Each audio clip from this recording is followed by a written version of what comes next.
ആഗോള അയ്യപ്പ സംഗമത്തിൽ മുഷ്ടി ചുരുട്ടി ശരണം വിളിച്ചതിൽ വിഷമമുണ്ടെന്ന് Thiruvithamkoor Devaswom board president PS Prasanth. പ്രസംഗത്തിനിടെ അറിയാതെ സംഭവിച്ചു പോയതാണ്. ശബരിമല ക്ഷേത്രം ഏറ്റെടുക്കുമെന്ന കേന്ദ്രമന്ത്രി സുരേഷ് ഗോപിയുടെ പ്രസ്താവന അപകടകരമെന്നും PS പ്രശാന്ത് പറഞ്ഞു. ആഗോള അയ്യപ്പ സംഗമത്തിൽ മുഷ്ടി ചുരുട്ടി ശരണം വിളിച്ച നടപടിയിലാണ് ദേവസ്വം ബോർഡ് പ്രസിഡന്റ് ഖേദം പ്രകടിപ്പിച്ചത്. താൻ വിശ്വാസിയാണെന്നും മുഷ്ടി ചുരുട്ടി ശരണം വിളിച്ചത് അറിയാതെ സംഭവിച്ചതാണെന്നും അതിൽ ഖേദമുണ്ടെന്നും പ്രശാന്ത് പറഞ്ഞു.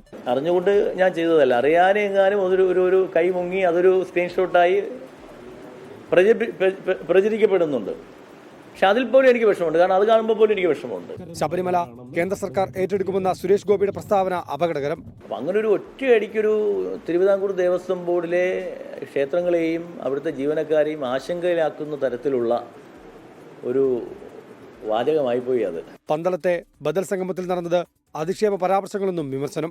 ഒരു രാഷ്ട്രീയ സമ്മേളനത്തിൽ നമുക്ക് പരസ്പരം പഴിചാരുകയും ഭാഷയിൽ സംസാരിക്കുകയൊക്കെ ചെയ്യാം. പക്ഷെ ഒരു ആത്മീയ സമ്മേളനത്തിൽ അങ്ങനെ ആകാമോ എന്നുള്ളത് ചിന്തിക്കേണ്ടത് അവരാണ്, ഈ പറഞ്ഞ ആളുകളാണ്.